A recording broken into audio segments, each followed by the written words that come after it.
Hello friends, I'm Steph and it is lovely to see you. If you've been paying to my socials at all, namely my Instagram at Overdue Library Books, there's a link in the description, you've probably noticed that I got a lot of books recently. I had the great privilege of being able to attend a conference last weekend down in DC for the American Library Association, ALA. I went down with my friend and coworker Chloe, whose Instagram I will also drop down below. They are, I believe, the Broke Book blog, or in some places they're the Broke Book bitch, so one or the other, but they'll be linked down below. We went down together, we took the train down from Baltimore, and we went to this conference. The way this conference was described to me was that it's basically Disneyland. Publishers show up, publishers and big tech companies try to convince librarians to buy their products and have it in their branches, and so publishers are essentially just handing out free books everywhere.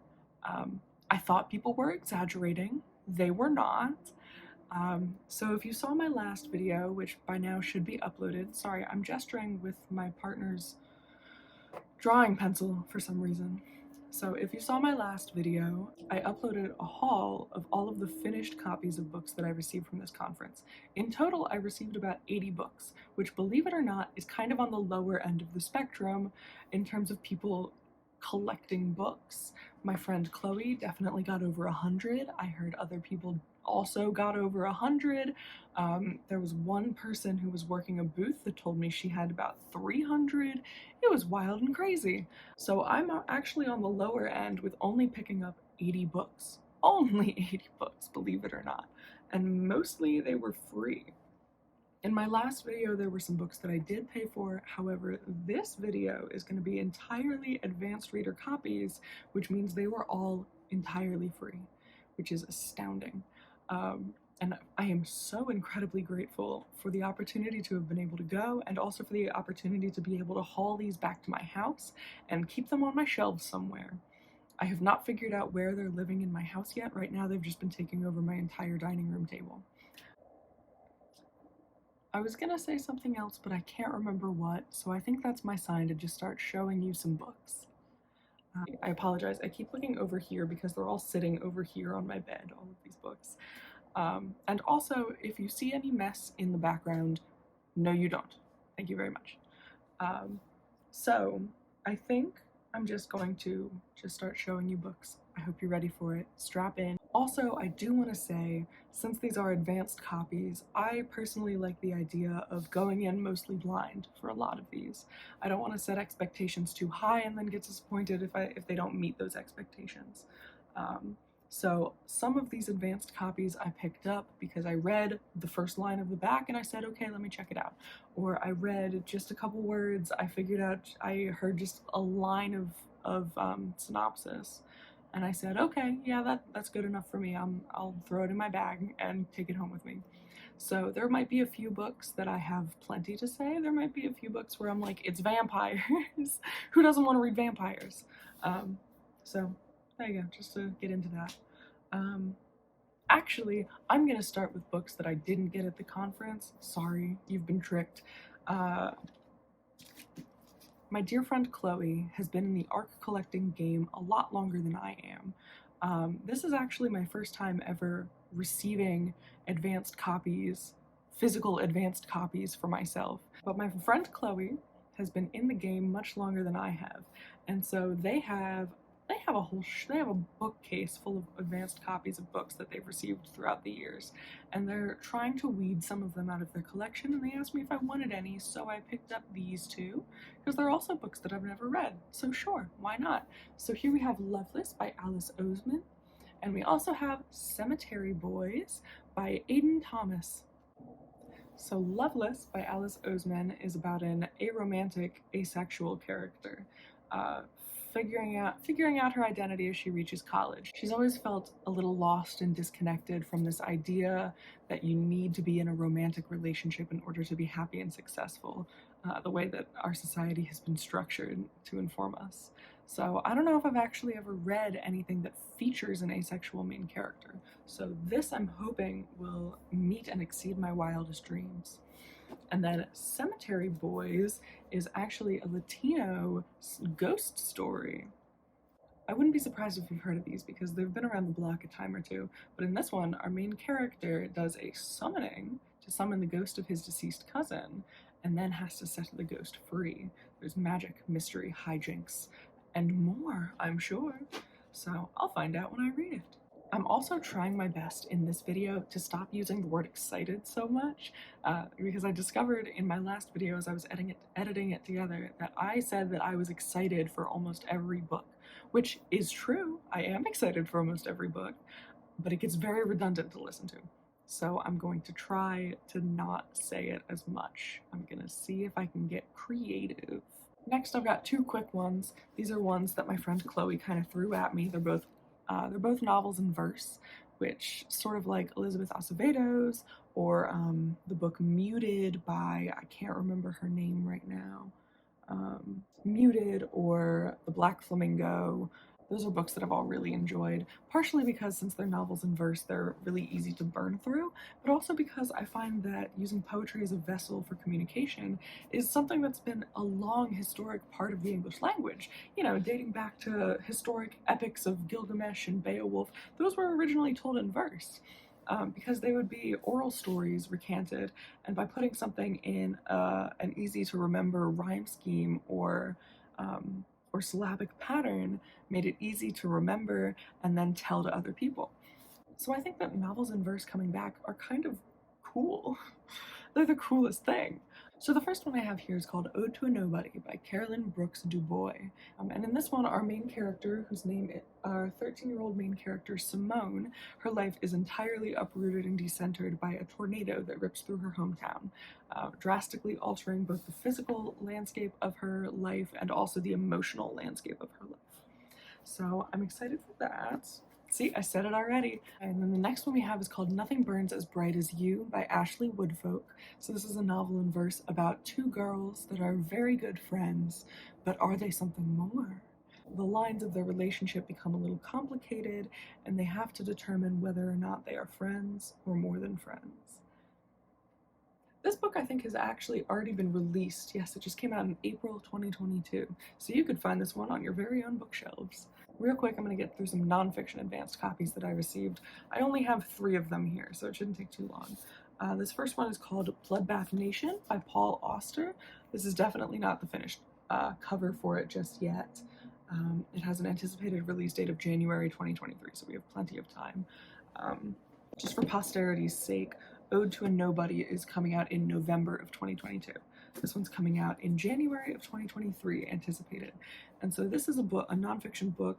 It's a little small one, so I'm not sure how in-depth it's going to go, but it is about a history of gun violence in America, which, though not a super fun, happy read, is something that's tangentially related to some of the work that I do. So I figured this would be a nice informational piece that I can use. Then we have Inciting Joy, a collection of essays by Ross Gay. This is expected to come out in October of 2022. So Ross Gay, a year or two ago, came out with a book, another essay collection called The Book of Delights, which, I live in Maryland, it was our One Maryland One book for last year, which means we received a lot of free copies. I assume somebody paid for them, I'm not sure. But we distributed a lot of free copies out to the public in the interest that public libraries and bookstores and other public social gathering places would hold book clubs for the book. And so that was the book from last year. It was a collection of essays.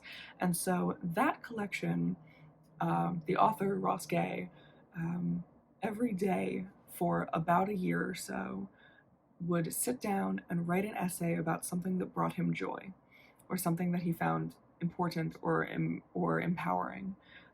And so he chose some of his favorite essays and made that a collection.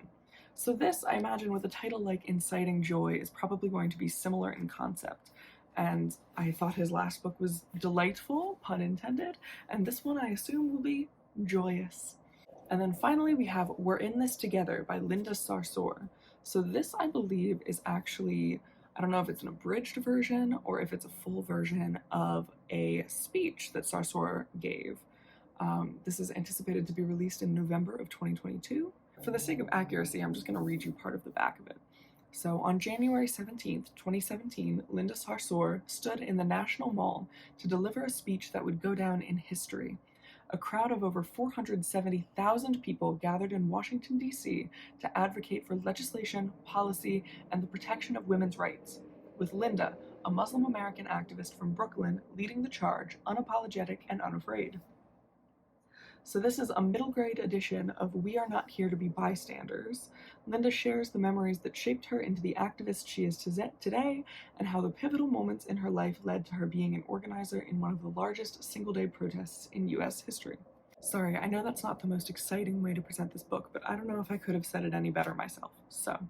And then I also have a few comics. So most comic advanced copies that are given out are just a few booklets of 5 to 10 pages at a time, and it's usually just going to show you line work. It's not going to be in color. So the 2 graphic novels that I have today are same deal. They're both just line arts. They're not in color just yet, but I hear they're both beautiful in color. So the first one we have here is called Side Effects by Ted Anderson and Tara O'Connor. This is one that has a really cool premise, I think. So our main character's name is Hannah. Hannah is off at her first year of her undergrad in college, and Hannah, like many of us, has some mental health challenges that she wants to address. So she goes to her school's counselor, and happy story, her counselor is actually helpful and prescribes her some medication, and the medication does help her with one side effect, hence the title. It gives her superpowers. So that sounds enchanting. So here's some black and white line art for you just to get a feel for what it looks like inside. So this will be coming to stores near you in October of 2022. And then next we have an advanced copy. This one also has already come out. This is Lowriders to the Rescue by Kathy Camper and Raoul III. So this is a children's graphic novel series, and it's probably one of my favorite children's graphic novels, explicitly because I love the illustrations so much. Raoul III is just so cool. Which reminds me that I think I may have actually left out a book in my finished copy haul, because I also received a copy of Stunt Boy by Raoul III and Jason Reynolds. And I met both of them and they signed it. So if I find that, I'll show it to you. Hello, editor's note.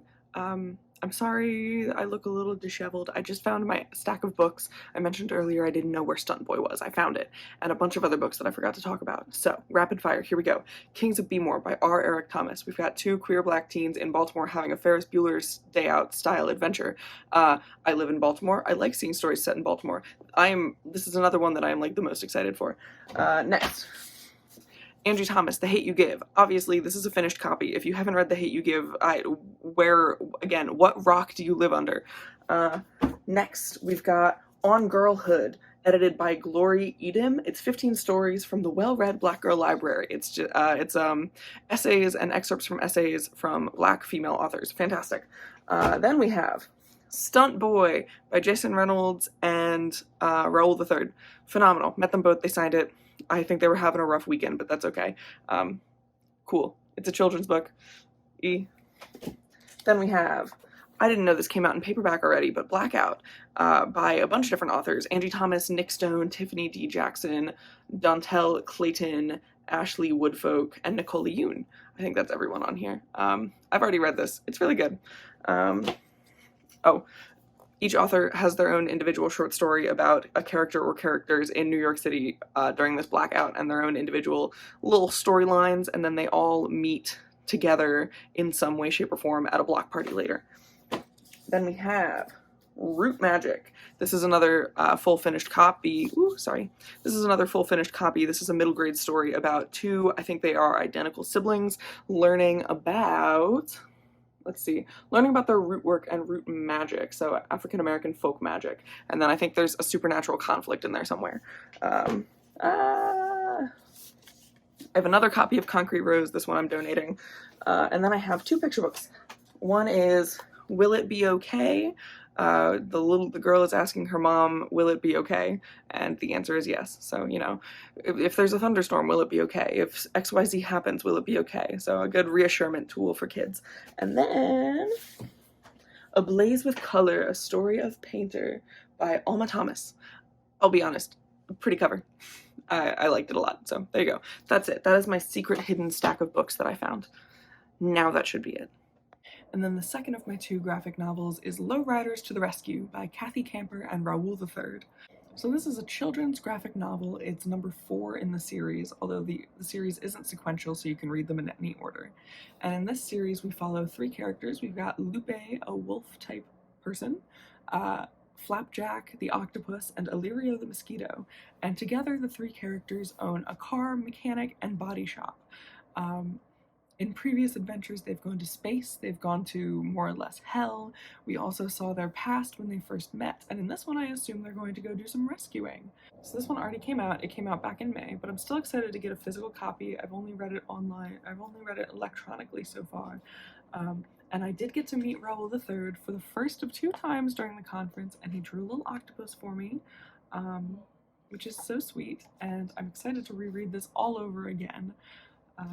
Raoul III said in an illustrator's note in one of the earlier editions that, and I'll show you some of the illustrations, all of the illustrations are done exclusively in ballpoint pen. Usually it's in color. There'll be black, blue, I think green ballpoint pen.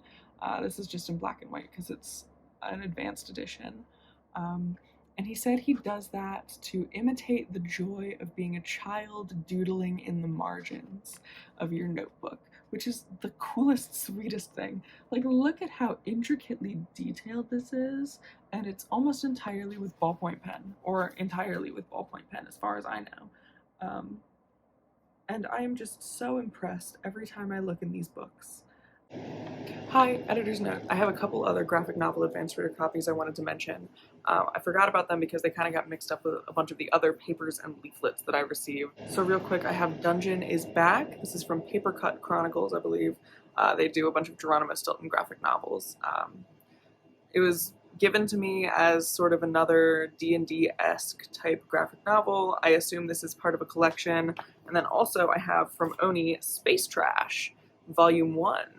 So this one will be coming out in September. It is about a bunch of teenagers in space. Space Trash is about a girl gang in the year 2115 in a colony on the moon who I believe are on a mission to save the Earth, which looks really fun. Also, I think the illustrations are beautiful. I like this illustration style a lot. So, sounds fun. Another one from Oni, we have Wild, or So I Was Born to Be. This one has a very orange-centered color scheme, which I like. I believe it takes place in the 70s. It's a coming of age about a girl who is trying to make it big in her local roller derby rink. So this one's coming out in November of this year. And then last from Oni, I have It Took Luke, Overworked and Underpaid. This one's coming out in October. It takes place in the year 2028 in Los Angeles. Our main character is looking for his coworker by the name of Luke, who was stolen by this horrific, fleshy beast monster. And he is on a mission to get his coworker back, is all that I know.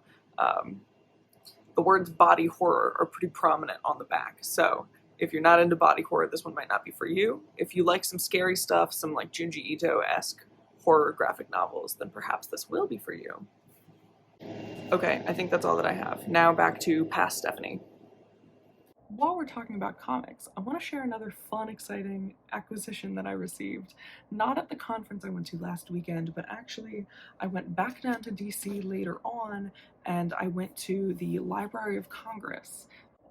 So when books are published, they are required to send 2 copies to the Library of Congress for inventorying. I'm pretty sure every publisher does this. So that way it is cataloged in their collection, and need be, it can be archived. I had assumed that the Library of Congress keeps both copies in its collection forever, but evidently that is not the case. If they need the second copy, I assume they keep it in their system, but otherwise that second copy of the 2 copies they received is sent to the Library of Congress's Surplus Books program. The Surplus Books program collects all of these extra copies, and also any books that are donated to politicians by lobbyists that the politicians don't really want. Those all go to the Surplus Books program. I work with a local nonprofit here in Baltimore, and that nonprofit has been looking to add some books to their bookshelves. And somewhat selfishly, I found, I'm sure you're looking at this and you're like, what is this? Steph, what is this? This is Gerard Way's The True Lives of the Fabulous Killjoys graphic novel, hardcover, library edition. This thing is originally $80. I've seen it on sale for about $60. I picked this up from the Library of Congress for free, which is mad. When I saw it, I almost wept, like openly wept there in the stacks. I didn't, fortunately. I still can't believe this find. I already own a paper copy of this. I got it many years ago, but I'm so excited. This was recently re-released. And what's even cooler is that this was tagged to go into the Library of Congress's system. Like, it's got the stamp on the top that says Library of Congress. So I imagine this is probably one of only 2 copies that has the Library of Congress tags on it, and I have one of them. Madness, madness. And for anyone who may be watching this and they don't believe that I got it from the Surplus Books program, anyone that sees this and thinks I might have accidentally stolen from the Library of Congress, there's the stamp. They stamp all of their outgoing books, so I'm not a thief, I promise. This library edition also came with a little poster inside. It says, "Wish you were here." Let's go, lesbians. So anyway, so I did not get that. That's not an advanced reader copy. I didn't get it from this conference, but I'm so excited about it that I wanted to share it with the world. If I can get it back in. Yeah, I wanted to share it with the world because I think it's the coolest thing. I mentioned in my last video that I bumped into Case & Callender at a signing, and I received an advanced copy of Moonflower, their upcoming middle grade book. This is anticipated to come out May 3rd. That already happened. This book is already out. What do you know? So in this, our main character is a child named Moon, and Moon experiences depression. Moon is fighting demons on the regular, which I don't say as a joke, because he then slips into the spirit world and meets his friend Wolf, and they do in fact battle demons together. So this sounds like a book that I would have been madly in love with when I was a child, so I think it'll be very cool to experience that now as an adult. So evidently you can find this on shelves near you today. You can find it at your very own local library. I hope it's good. I'm sure it will be good. Oh, and then also, because I figure I might as well show you, Case & Callender did sign it. Yay! Thank you, Case. I'm gonna try and burn through my adult fiction arcs real quick. I have a bunch of those, to be honest. So here we have The Devil Takes You Home by Gabino Iglesias. It's a thriller. That's about all I know. Somebody handed it to me and said that there was a starred review in it in one of the library journals, so they were estimating this is going to be the book of the year. I don't really read very many thrillers, so this might very well be my first. So we'll have to see. But if you are a thriller enthusiast, keep your eyes peeled for The Devil Takes You Home by Gabino Iglesias. It is about, let's see, Mario is our main character. He reluctantly takes a job as a hitman after his young daughter has a chronic illness. He's deep in debt, his marriage is failing, and he has one final job to hijack a cartel's cash shipment before it reaches Mexico. So, if you like high crime suspense books, this could be for you. Here's another one I picked up sort of on a whim. It's called Wrath by Sharon Molem and Daniel Kraus. Walk past the booth, the person working there, this isn't the final cover, they did have the final cover, it looks pretty cool. The person working there said, "Hey, this is a book about a giant bioengineered rat that's taking over New York City." And I said, that sounds hilarious. Is it hilarious? Is it suspenseful? We'll find out. You can find it in stores near you October 4th of this year. Then I have one called Aesthetica by Ali Rowbottom. And this cover just looks really cool. It grabbed me in part because of the bright colors, and also because I see the little Instagram story graphic at the top. I said, that is fascinating. Tell me more. I don't know that our main character has a name because it's not listed on the back description, nor do I know exactly when this takes place, but I imagine it's the near future. Our main character is described as being an Instagram model when she was 19, but now she is 36 years old and age is catching up with her in a way that she does not like. So she wishes to be youthful again so badly that she undergoes this surgery called aesthetica that's supposed to rewind the last 19 years of aging to her body. I think there's going to be a lot of social commentary in this one. I'm interested to see what sort of psychological effects there may be as we follow this character before and after her surgery. Again, beautiful cover. I just think it's so cool. And so this will be in stores near you in November 2022 by Soho Press. So these next two books I remember picking up from the Chronicle booth as being distributed by Chronicle. But unfortunately they don't have descriptions on the back of them, and I don't know if I'm going to fully remember what they're about. This one, I'll admit, The Many Assassinations of Samir, the Seller of Dreams by Daniel Nayeri. I'm afraid I do not know what it's about at all. Somebody else picked it up at the same time as I picked it up, and they seemed so excited about it that it influenced me to do the same. So I'm afraid I don't know what it's about. I'm sorry to say. This other book is called Man-Made Monsters by Andrea L. Rogers. Obviously, neither of these are final covers. And I don't remember exactly what this book is about, but I do recall our author is Indigenous, and I believe there are wolves involved. So I'm sorry to say that's all I know. When I find out more, I'll let you know. Now we have 5 books from Lanternfish Press. Lanternfish Press is a favorite small press of mine. I saw them every single day at the booth. They remembered me from the last conference that I went to back in March. I was so touched. And so I'm pretty, at this point I'm dedicated. I'll pick up anything that they put out. So I believe all 5 of these are advanced copies, but they're for books that have already come out. So one after another we have The Anatomist's Tale, being the confessions of an unwilling pirate marooned for a time outside of Madagascar. This is by Tauno Biltstead. Then we have Dreams Under Glass, a novel by Anka L. Silagi. I'm sorry, I do not know how to pronounce your last name. That is the best that I can do. So this is about a main character who starts pursuing art in the midst of the 2008 recession. She lives in New York City, and then there is a mysterious death at her law firm. This next one is... Oh, this one actually has not come out yet. This comes out in August 30th of this year. This is called An Archive of Brightness, a novella. This one, I believe, they told me, is told from the perspective of birds. Well, it's either told from the perspective of birds or there's a girl turning into a bird, one or the other. I guess both or either would be true. Next we have Elegy for the Undead, a novella by Matthew Vesely. Again, a novella, like, invitingly short. That's very cool. I picked this one up because they said gay zombies, and I said, interesting! I've never read gay zombies before. I think I'll do it. So this actually came out in 2022, so if you can't find it in your local bookstores, you can absolutely find it on Lanternfish Press's website. Lanternfish, one word, press, another word. Their books are phenomenal. I love them. They reproduced Carmela, which is about lesbian vampires. It's an old story from, I think, the 19th century about lesbian vampires, and they have these beautiful illustrations throughout the pages. So I highly recommend that. They also have published this collection of short stories called Medusa's Daughters. It's a collection of women writing horror stories. So both of those have beautiful covers. I love Lanternfish Press so much.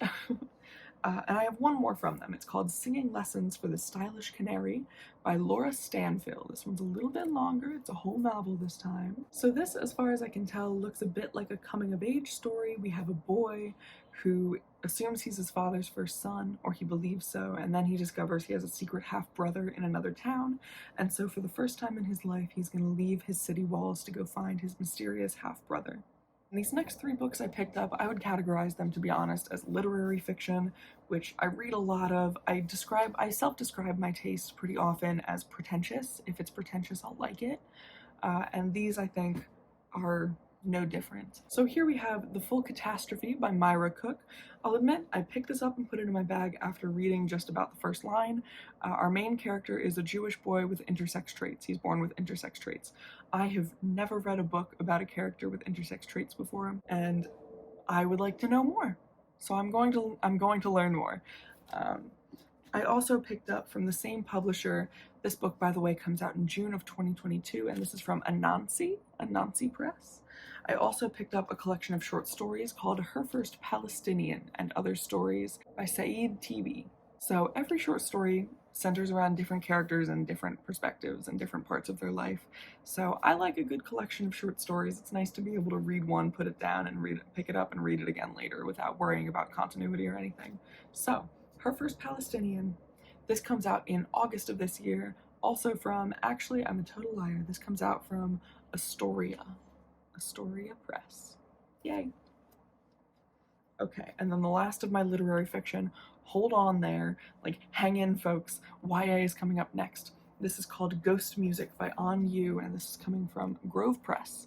Our main character in this is a woman named Song Yan. She has a pretty unfulfilling life, all things considered, and then she starts receiving regularly these mysterious parcels full of mushrooms that she just cooks and serves regularly and serves to her mother as sort of a bonding, or her mother-in-law as a sort of bonding. The sender of the mushrooms sends her a letter in the mail. She attempts to find the sender of the mushrooms, I assume, and when she does, she ends up slipping back in time and finds the house of a famous pianist that disappeared 10 years prior. So this is anticipated to come out in January of 2023. I think I'm gonna really like it. If I do, you'll know. Okay, and now the moment you've all been waiting for. It's time for me to get into my YA. So I picked up two books that are actually sort of kind of similar. One is called Briarcliff Prep by Brianna Pepins, and the other is called How to Succeed in Witchcraft by Ashlyn Brophy. Both of these feature characters that attend private prep schools, except in How to Succeed in Witchcraft, it's a magic school, and in Briarcliff Prep, it's not magic, but it is a historically black boarding school. So I think boarding school stories are always fun. The drama inside is just, I don't know, it's fun. So I'm looking forward to that one. How to Succeed in Witchcraft also seems fun. Magic boarding school, what's not to like? Okay, this next one I think has an adorable cover as well.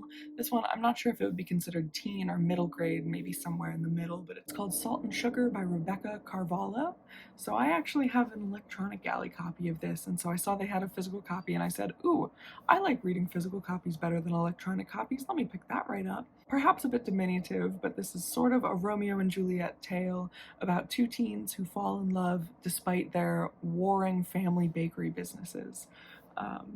So these families have not liked each other for at least 3 generations. I hear there's conflict even in the grandparents in this story, but two teens come together and find friendship and possibly something more as they bake together, perhaps to bring peace to their warring families. Who's to say? So this comes out in November from Inkyard Press. Also, since I think I might have forgotten, How to Succeed in Witchcraft is coming out in September, and Briarcliff Prep is coming out in November. These are both, I think, Penguin Random House offshoots.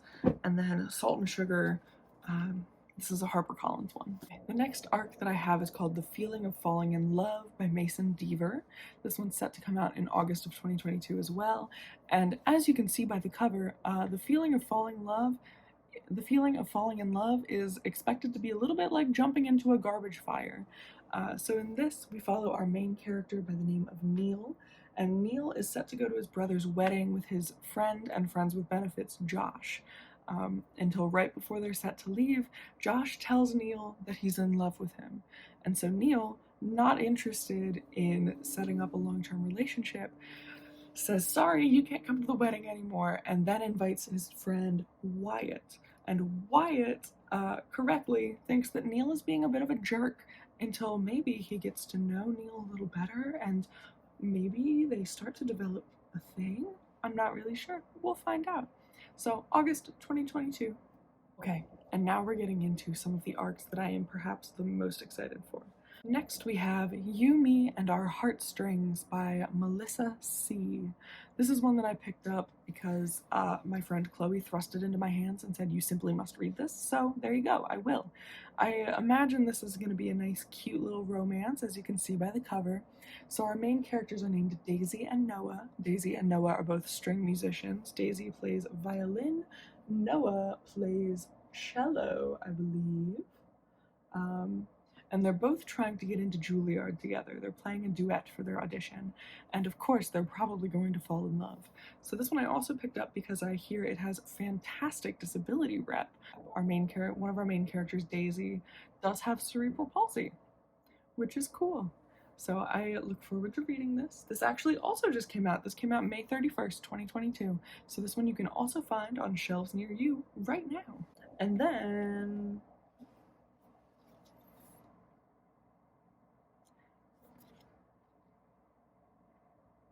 hello to Foul Lady Fortune by Chloe Gong. Hello to this brick. This is perhaps one of the arcs that people were foaming at the mouth over. And I got my hands on a copy. So I'm gonna have to read it. It comes out in September. This is a standalone from These Violent Delights and These Violent Ends, so this very well may be the one that I start with, because I unfortunately am ashamed to admit I have yet to read any Chloe Gong. I hear nothing but good things about Chloe Gong and her books, so I'm excited to get my eyes on her pages. So the last three I am even more excited for, and you will certainly see why. Alice Oseman, I Was Born for This? What's that? Her newest book that's coming out in October? Yes, indeed, I do have an advanced copy of it. So as I previously admitted, I have yet to read any Alice Oseman, except I did actually read the first edition of Heartstopper, so I'm not totally behind on the times, and I did watch the show as well, so I understand just how phenomenal of a writer she is. So I Was Born for This follows our main characters Angel Rahimi and Jimmy Kagarisi. Angel loves the band that Jimmy is in. Jimmy is in the band and he loves the band.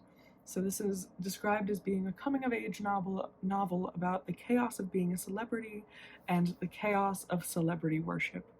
So I assume at some point they meet each other. Maybe they become friends. Maybe they become more than friends. I'm not really sure.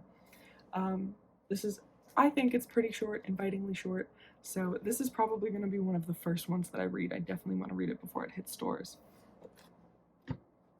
And then, sorry, we're ramping up in excitement as we go on. Thank you for staying with me this long.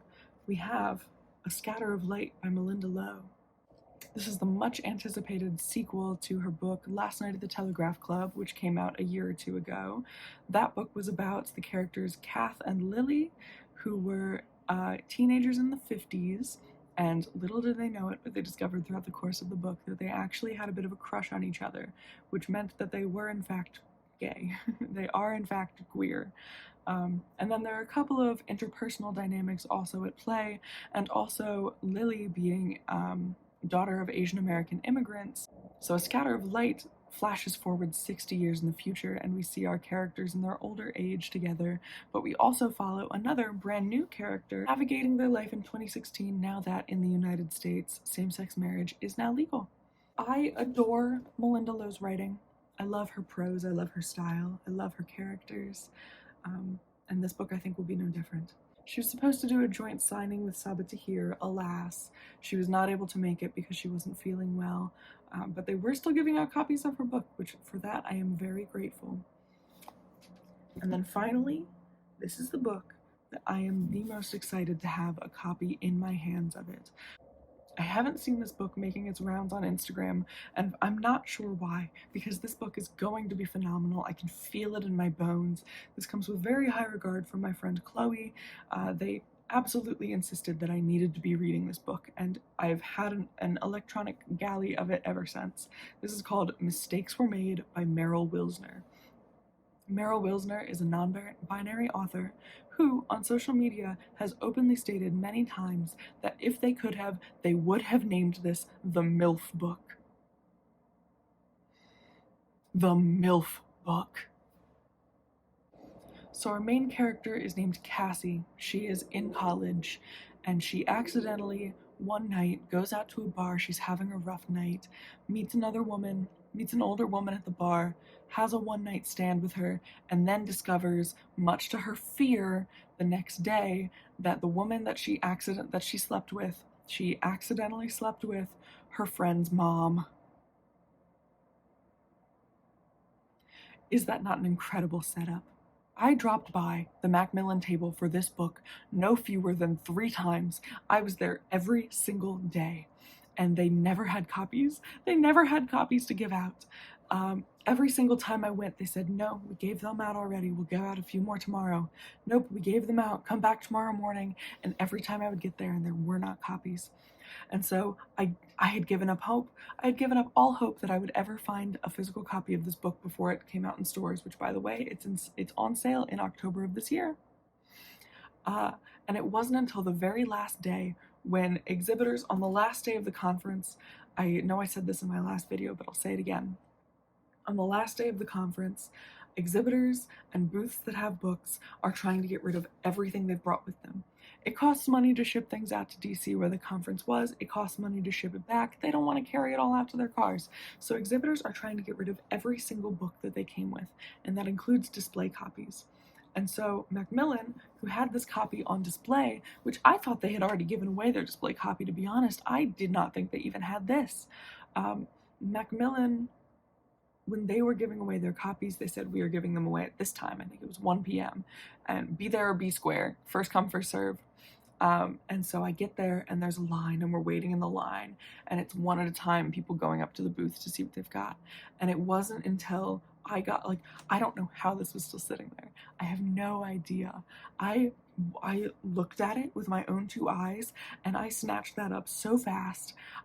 Politely, of course. I didn't want to seem rude to any of the people around me or the employees working the booth, but I am overjoyed to have a copy of this in my hands. Mistakes Were Made by Meryl Wilsner. This is one of my most anticipated reads for this upcoming year, in case you didn't catch on. And you will be hearing more about it from me. Mark my words, you will be. So, okay, now that that's off my chest, that is the last advanced copy. That is the last ARC that I have for you. And that also means that that is the last book that I have to show you from my conference that I went to. Thank you so much for sitting through this video. If you haven't already seen my other video where I go through all the finished copies of the books that I received, go ahead and check that out. I'm sure it's probably somewhere recommended for you. I don't know where. It's fine. And if you're not already, be sure to find me on Instagram. I am at Overdue Library Books. I also have my good friend Chloe linked below. Yeah, send me an email, leave me a comment, shoot me a DM, do whatever you want. If you have any questions, let me know. Yeah, thank you for watching this video. I love you so very dearly. We are now best friends. Goodbye. I'll see you later.